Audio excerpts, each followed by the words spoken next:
Hello नमस्कार दोस्तों, good morning. मैं राहुल टेगर स्वागत करता हूं आप सभी का उड़ान एकेडमी के यूट्यूब प्लेटफॉर्म पर।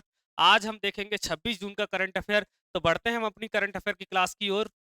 तो करंट अफेयर की बात राहुल सर के साथ। एग्जाम कोई भी हो, इससे बाहर कुछ भी नहीं। तो बढ़ते हैं हम अपनी क्लास की ओर। आज का पहला प्रश्न हमारा क्या है, देखते हैं। तो आज का हमारा पहला प्रश्न है कि निम्न में से किस दिन 13वां पासपोर्ट सेवा दिवस मनाया गया। अभी हाल ही में पासपोर्ट सेवा दिवस मनाया गया था। वो कब मनाया गया था? 13वां, जो कि 13वां पासपोर्ट सेवा दिवस था। कौन सा था? 13वां।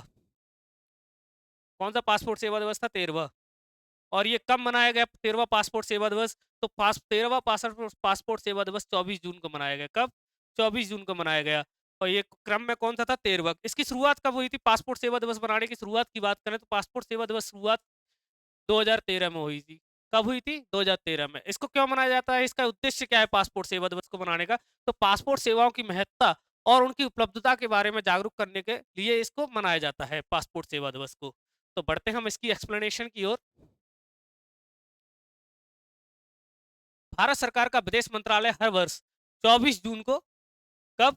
24 जून को पासपोर्ट सेवा दिवस मनाता है। कब मनाता है? 24 जून को पासपोर्ट सेवा दिवस के रूप में मनाता है। और इसकी शुरुआत की बात करें, 2013 में इसकी शुरुआत हुई। पासपोर्ट सेवा की परियोजना और की वर्षगांठ को चिन्हित करता है यह।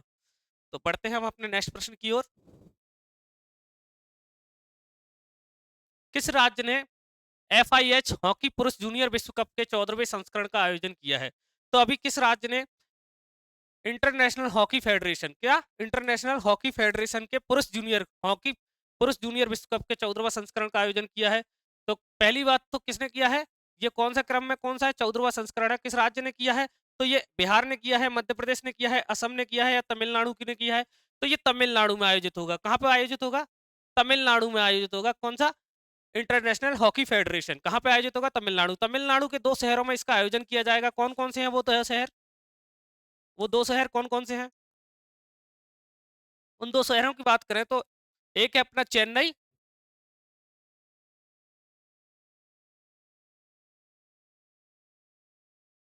चेन्नई, और कहाँ पे किया जाएगा? मदुरई में। कहाँ कहाँ पे इसका आयोजन किया गया? चेन्नई और मदुरई में इसका आयोजन किया जाएगा। कौन सा है क्रम में? 14वां संस्करण है ये। तो अच्छा, ये तमिलनाडु में किया जाएगा इसका आयोजन। तो तमिलनाडु की कैपिटल क्या है? तमिलनाडु की कैपिटल अपनी चेन्नई। क्या है? तमिलनाडु की कैपिटल चेन्नई। अच्छा, तमिलनाडु के सीएम कौन है? तो तमिलनाडु के सीएम है M K स्टालिन। कौन है? M K Stalin. अच्छा, तमिलनाडु के राज्यपाल कौन है बताइए? तमिलनाडु के राज्यपाल की हम बात करें तो तमिलनाडु के राज्यपाल कौन है बताइए? तो तमिलनाडु के राज्यपाल हैं RN रवि। कौन है? RN रवि।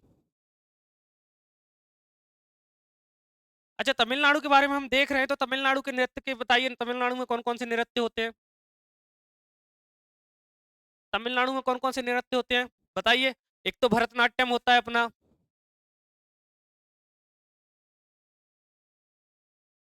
और कौन कौन सा नृत्य होता है तमिलनाडु में? कोलट्टम होता है अपना, और कौन सा होता है कोलट्टम के अलावा? कावड़ी होता है एक। ये तमिलनाडु के कुछ नृत्य हैं। अच्छा, ऑप्शनल देख लेते हैं हम। बिहार की बात करें तो बिहार की कैपिटल क्या है? पटना। बिहार के सीएम कौन है अपने? नीतीश कुमार। अच्छा, बिहार के गवर्नर कौन है? राज्यपाल कौन है? बिहार के गवर्नर की बात करें तो मोहम्मद आरिफ। कौन है? मोहम्मद आरिफ। अच्छा, बिहार की नृत्य बताइए, बिहार में कौन कौन से नृत्य होते हैं? बिहार के नृत्य बताइए, बिहार में कौन कौन से नृत्य होते हैं? जैसे जट जाटनी। कौन कौन सा? जट, जाट, जाटनी, और बखो, बखेन, और कौन सा होता है? समा चकवा, पनवरिया। ये सब कहाँ के नृत्य हैं? ये सब बिहार के नृत्य हैं। कहाँ के? बिहार के। कौन कौन से? जाट, जाटनी, बखो, बखेन, समा चकवा, पनवारिया। अच्छा, मध्य प्रदेश की बात करें तो मध्य प्रदेश की कैपिटल क्या है? मध्य प्रदेश की कैपिटल अपनी भोपाल है। क्या है? भोपाल मध्य प्रदेश की कैपिटल। मध्य प्रदेश की कैपिटल भोपाल। मध्य प्रदेश के मुख्यमंत्री कौन है? सीएम कौन है मध्य प्रदेश के मुख्यमंत्री? मोहन यादव। मोहन यादव। मध्य प्रदेश के राज्यपाल कौन है? मध्य प्रदेश की राज्यपाल की बात करें तो मंगू भाई छगनलाल पटेल। मंगू भाई छगनलाल पटेल। अच्छा, मध्य प्रदेश में अपने कौन कौन से नृत्य होते हैं? मटकी हो गया, जावरा हो गया, रासलीला हो गया, और कौन से नृत्य होते हैं मध्य प्रदेश में बताइए? मध्य प्रदेश के और नृत्य बताइए, कौन कौन से होते हैं मध्य प्रदेश में नृत्य? फूलपति हो गया, गृड़ा हो गया, ये सब मध्य प्रदेश के नृत्य हैं। इसमें थोड़ी सी स्पेस कम है, इसलिए ऐसे ही बोल के बता देता हूँ मैं आपको। अच्छा, असम की कैपिटल बताइए, असम की कैपिटल क्या है? असम की कैपिटल है दिसपुर। क्या है? दिसपुर। असम की कैपिटल क्या है? दिसपुर। अच्छा, असम के वो बताइए मुख्यमंत्री कौन है? हेमंत विश्वकर्मा। कौन है? हेमंत विश्वकर्मा। असम के मुख्यमंत्री कौन है? हेमंत विश्वकर्मा। अच्छा, राज्यपाल कौन है असम के? गवर्नर कौन है? तो लक्ष्मण प्रसाद आचार्य। कौन?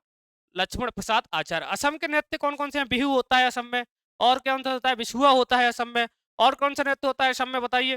बिहू हो गया, बिछुआ हो गया, नट पूजा हो गया अपना, और नागा नृत्य हो गया, झूमरा हो गया, ये सब कहाँ के नृत्य हैं? असम के नृत्य हैं।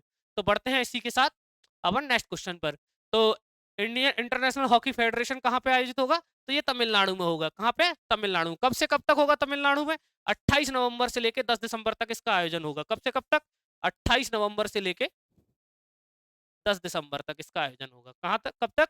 28 नवंबर से लेके 10 दिसंबर तक इसका आयोजन तमिलनाडु में होगा। बढ़ते हैं इसकी एक्सप्लेनेशन की ओर। इंटरनेशनल हॉकी फेडरेशन हॉकी पुरुष जूनियर विश्व कप का 14वां संस्करण, कौन सा संस्करण है ये? 14वां संस्करण है। कौन सा संस्करण है? 14 संस्करण है, जो 28 नवंबर से 10 दिसंबर 2025 के बीच तमिलनाडु में आयोजित किया जाएगा। कहां पे आयोजित किया जाएगा? तमिलनाडु में आयोजित किया जाएगा। यह टूर्नामेंट दो शहरों चेन्नई और मदुरई, कौन कौन से? चेन्नई और मदुरई में खेला जाएगा। और इसकी जानकारी हॉकी इंडिया और तमिलनाडु सरकार द्वारा एमओयू के द्वारा साझा की गई है। बढ़ते हैं हम इसी के साथ नेक्स्ट प्रश्न की ओर। आईटीएफ जे 200 ग्लैडबैक टूर्नामेंट कहां आयोजित किया जाएगा, जिसका खिताब माया राजेश्वर ने जीता है? तो आईटीएफ की बात करें, आईटीएफ की बात करें, इंटरनेशनल टेनिस फेडरेशन। क्या होता है ITF? International tennis federation.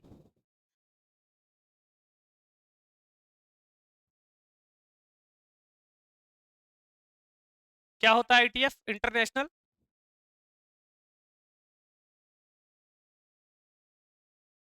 Tennis federation. International tennis federation का आयोजन कहां पे किया जाएगा? इसका आयोजन, आईटीएफ का आयोजन कहां पे किया जाएगा? इसका आयोजन, और इसका आयोजन कब से कब तक रहेगा? कहां पे किया जाएगा? तो ये भारत में किया जाएगा, जर्मनी में किया जाएगा, जापान में, या सिंगापुर में? कहां पे किया जाएगा? इसका आयोजन की बात करें तो जर्मनी के ग्लैडबैक में। कहां पे? जर्मनी के ग्लैडबैक।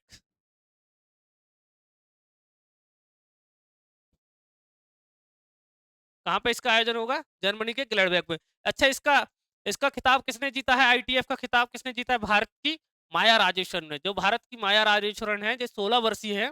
कितनी वर्षीय? 16 वर्षीय। इन्होंने यह खिताब अपने नाम किया है जीतकर।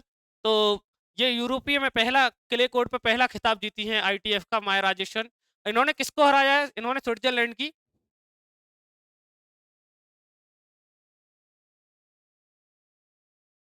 स्विट्जरलैंड की निकोलिया,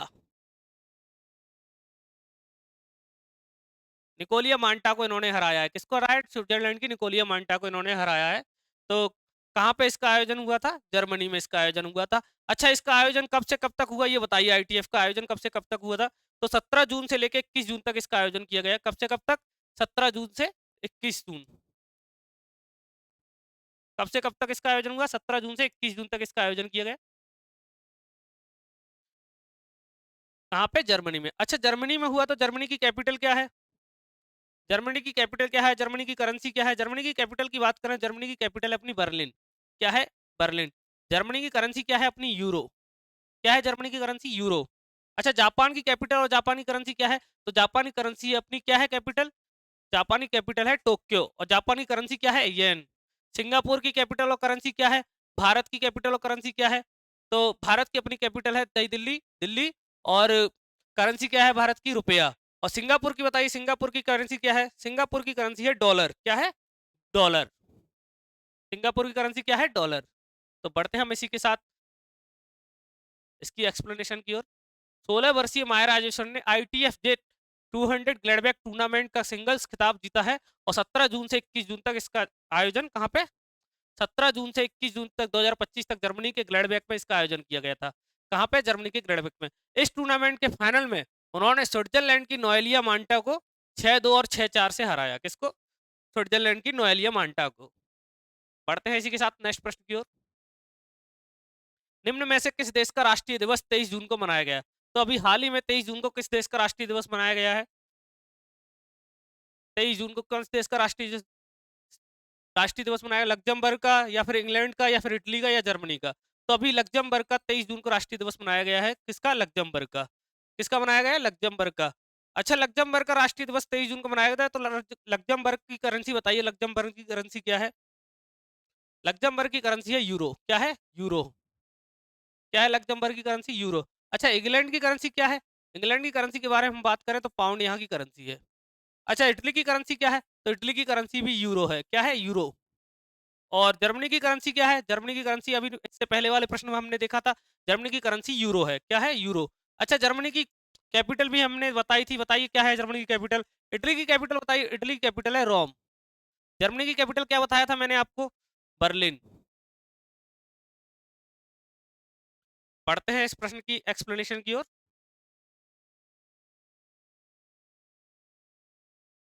23 जून को लग्जमबर्ग का राष्ट्रीय दिवस मनाया जाता है। यह इसे वहां ग्रांड डक ऑफिशियल बर्थडे के रूप में भी जाना जाता है। किसके नाम से? ग्रांड डक ऑफिशियल बर्थडे के रूप में भी जाना जाता है। बढ़ते हैं हम अपने नेक्स्ट प्रश्न की ओर।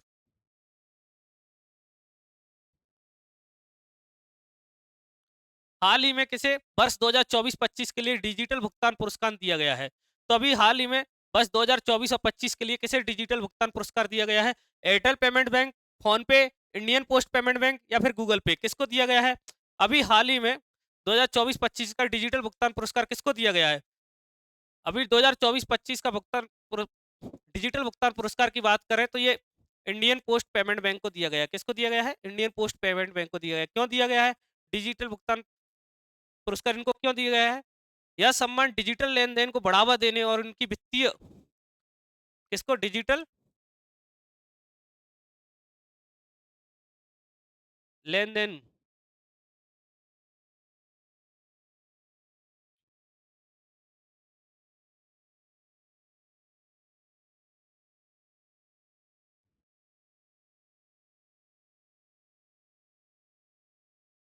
डिजिटल लेन देन को बढ़ावा देने,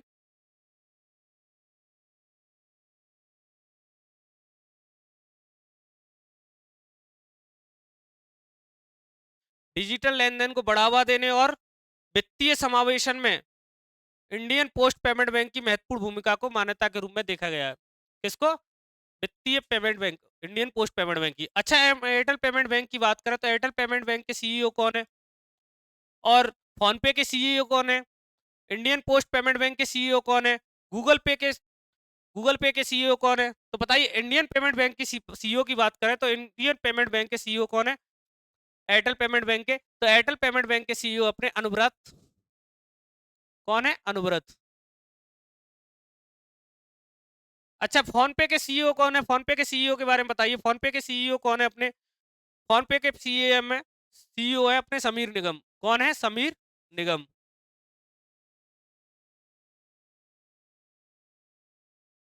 अच्छा, इंडियन पोस्ट पेमेंट बैंक के सीईओ कौन है? इंडियन पोस्ट पेमेंट बैंक के सीईओ की बात करें तो ये कौन है? बताइए। जे वेंकट रामू। कौन है? जे वेंकट रामू। कौन है? जे वेंकट राम। अच्छा, गूगल पे को पता है 2015 में एंड्रॉइड पे के नाम से भी जाना जाता था। 2015 में गूगल पे को एंड्रॉइड पे के नाम से भी जाना जाता था। एंड्रॉइड पे के नाम से भी जाना जाता था।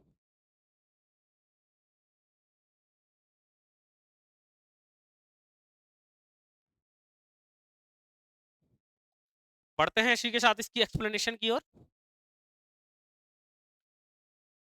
भारत सरकार के वित्त मंत्रालय ने हाल ही में वित्तीय वर्ष 2024-25 के लिए डिजिटल भुगतान पुरस्कार इंडियन पोस्ट पेमेंट बैंक को प्रदान किया गया है। किसको प्रदान किया है? इंडियन पोस्ट पेमेंट बैंक को डिजिटल भुगतान पुरस्कार दिया गया है। यह सम्मान डिजिटल लेन देन को बढ़ावा देने और वित्तीय समावेशन में इंडियन पोस्ट पेमेंट बैंक की महत्वपूर्ण भूमिका को दर्शाता है। बढ़ते हैं इसी के साथ हम नेक्स्ट प्रश्न की ओर।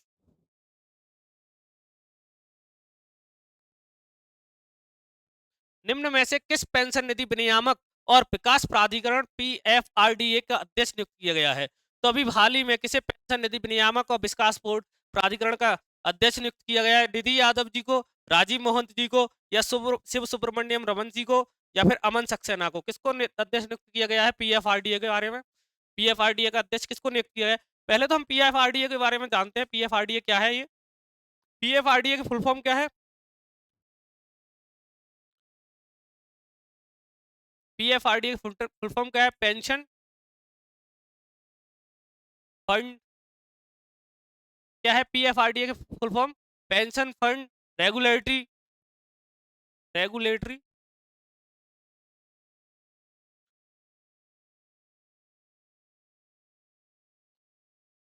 Development authority.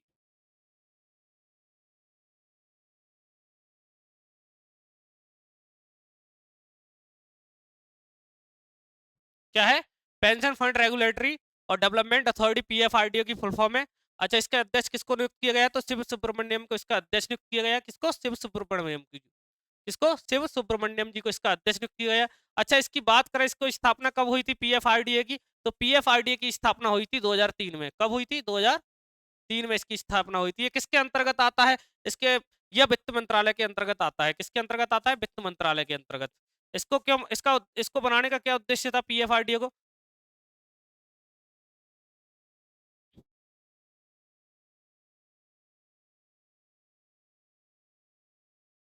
वित्त मंत्रालय के अंतर्गत आता है। अच्छा, इसका उद्देश्य क्या है? इसका उद्देश्य क्या है? जो इसका उद्देश्य क्या है पीएफआरडीए का? तो वृद्धावस्था आय सुरक्षा को बढ़ावा देना और पेंशन फंड की योजनाओं को ग्राहकों के हितों की रक्षा करना। क्या है? पेंशन फंड की ग्राहकों की योजना को हितों की रक्षा करना और वृद्धावस्था की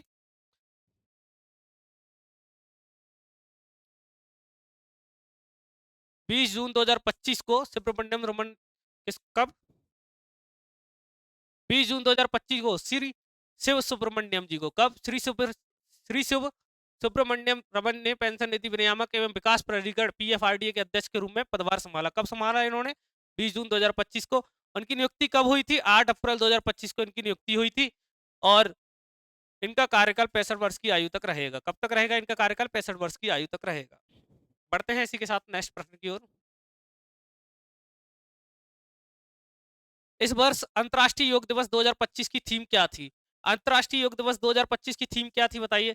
पहली बात तो योग दिवस कब मनाया जाता है? योग दिवस कब मनाया था हमने इस बार? अंतर्राष्ट्रीय योग दिवस कब मनाया? अंतर्राष्ट्रीय योग दिवस की बात करें तो ये 21 जून को मनाया था। कब मनाया था? 21 जून को हमने अंतर्राष्ट्रीय योग दिवस मनाया था। तो इस बार योग दिवस की थीम क्या थी?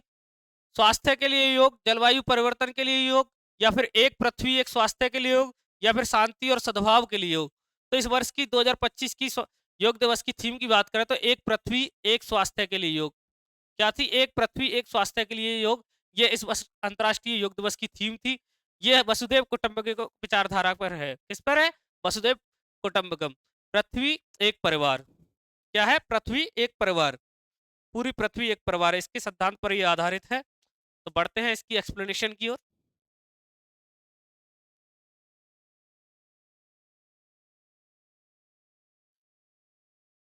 2025 में मनाए गए अंतर्राष्ट्रीय योग दिवस की थीम एक पृथ्वी एक स्वास्थ्य के लिए योग थी।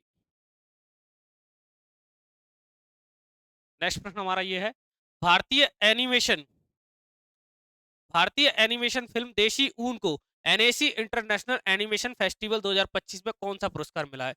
तो भारतीय एनिमेशन फिल्म देशी ऊन को, कौन सी भारतीय एनिमेशन फिल्म देशी ऊन को, कौन सी फिल्म को? देशी ऊन को एनएस फ्रांस में आयोजित, कहां पे आयोजित हुई थी ये film? NAC international animation festival कहां पे आयोजित हुआ था? तो ये फ्रांस में आयोजित हुआ था। कहां पे आयोजित हुआ था? फ्रांस में आयोजित हुआ था। फ्रांस में आयोजित।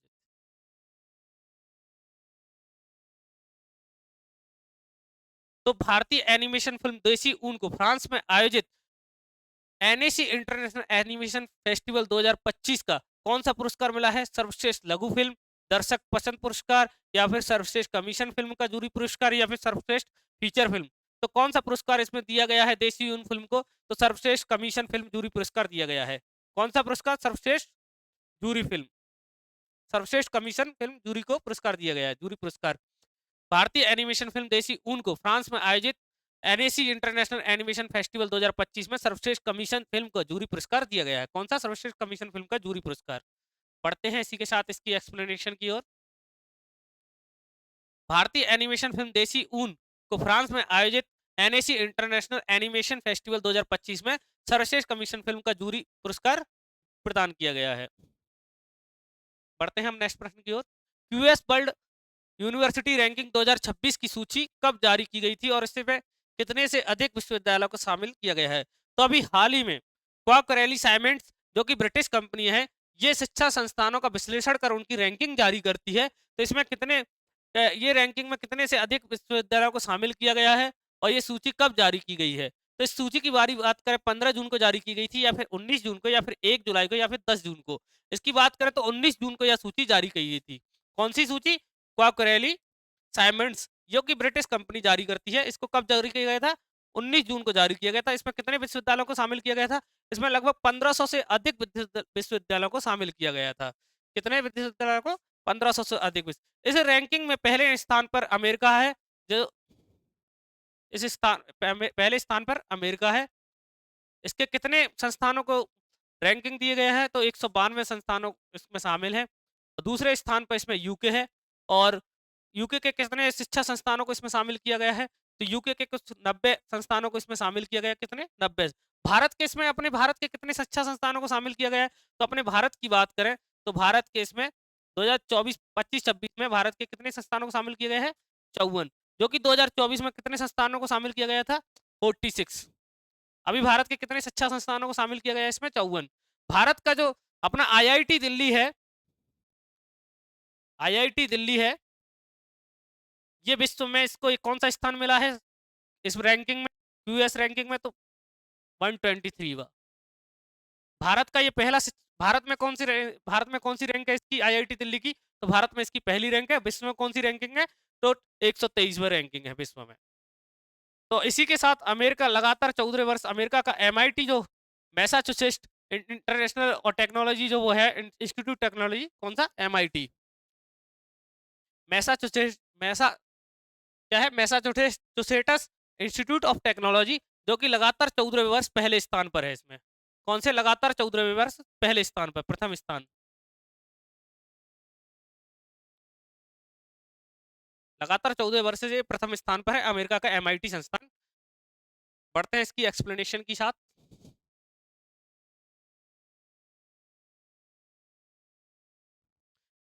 यूएस वर्ल्ड यूनिवर्सिटी रैंकिंग 2026 की सूची 19 जून 2025 को जारी की गई। कब जारी की गई थी?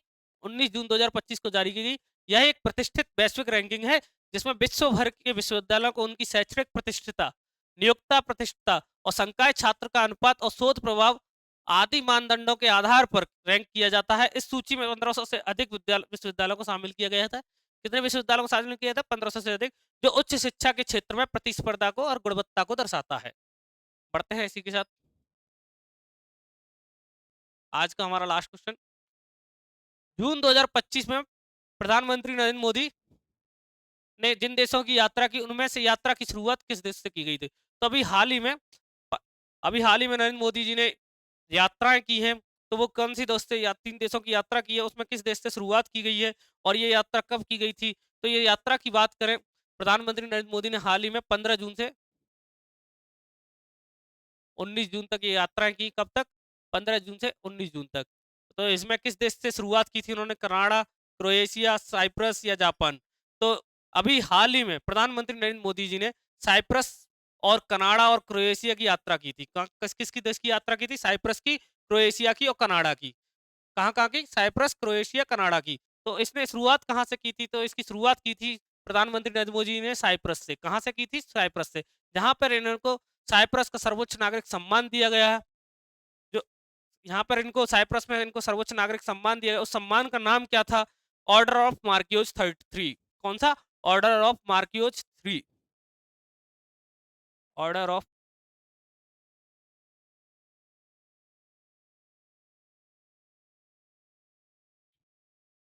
कौन सा सर्वोच्च सम्मान दिया गया था यहाँ पे? साइप्रस का सर्वोच्च नागरिक सम्मान।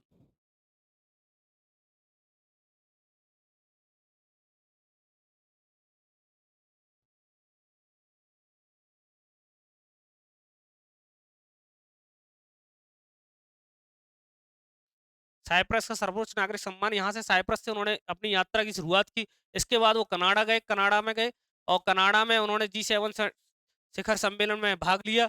इसके बाद वो क्रोएशिया गए। कहाँ पे गए? क्रोएशिया। अच्छा, साइप्रस की बात करें तो साइप्रस की कैपिटल क्या है, करेंसी क्या है साइप्रस की? साइप्रस की कैपिटल और करेंसी बताइए। तो साइप्रस की कैपिटल क्या है? निकोसिया। क्या है? निकोसिया। अच्छा, साइप्रस की करेंसी क्या है? तो साइप्रस की करेंसी बताइए। साइप्रस की करेंसी है अपनी यूरो। क्या है? यूरो। साइप्रस की करेंसी क्या है? यूरो। इसके बाद वो लोग कनाडा गए थे। कनाडा की कैपिटल क्या है? ओटावा। कनाडा की कैपिटल क्या है? ओटावा। अच्छा, कनाडा की करेंसी क्या है बताइए? कनाडा की करेंसी क्या है? कनाडा की करेंसी अपनी डॉलर। क्या है कनाडा की करेंसी? डॉलर। क्रोएशिया की कैपिटल क्या है? क्रोएशिया की कैपिटल भी जाग्रेब। क्या है क्रोएशिया की कैपिटल? जाग्रेब। अच्छा, क्रोएशिया की करेंसी क्या है? तो यहाँ की करेंसी भी यूरो है। क्या है? यूरो। जापान, जापान की कैपिटल क्या है? जापानी करेंसी क्या है? जापानी कैपिटल है टोक्यो। करेंसी क्या है? येन। बढ़ते हैं इसी के साथ इसकी एक्सप्लेनेशन की ओर।